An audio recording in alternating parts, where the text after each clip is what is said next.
नमस्कार दोस्तों, आपके YouTube चैनल व्रत वाली कथा पर आपका स्वागत है।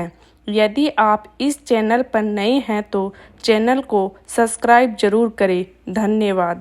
आज हम आपको मंगला गौरी व्रत की कथा सुनाते हैं। पौराणिक कथा के अनुसार एक समय की बात है, एक शहर में धर्मपाल नाम का एक व्यापारी रहता था। उसकी पत्नी काफी खूबसूरत थी और उसके पास काफी संपत्ति थी, लेकिन उनके कोई संतान नहीं होने के कारण वे काफी दुखी रहा करते थे। लेकिन ईश्वर की कृपा से उनको एक पुत्र की प्राप्ति हुई, लेकिन वह अल्प आयु था। उसे यह श्राप मिला था कि 16 वर्ष की उम्र में सांप के काटने से उसकी मृत्यु हो जाएगी। संयोग से उसकी शादी 16 वर्ष से पहले ही एक युवती से हुई, जिसकी माता मंगला गौरी व्रत किया करती थी।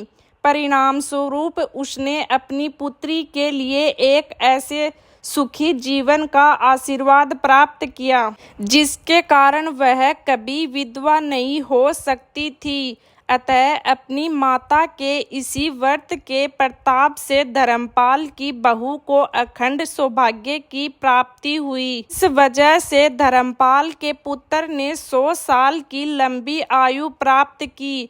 तभी से ही मंगला गौरी व्रत की शुरुआत मानी गई है। इस कारण से सभी नवविवाहित महिलाएं इस पूजा को करती हैं तथा गौरी व्रत का पालन करती हैं और अपने लिए एक लंबी, सुखी तथा स्थायी वैवाहिक जीवन की कामना करती हैं। इस कथा को सुनने के बाद विवाहित महिलाएं अपनी सास तथा ननद को 16 लड्डू देती हैं।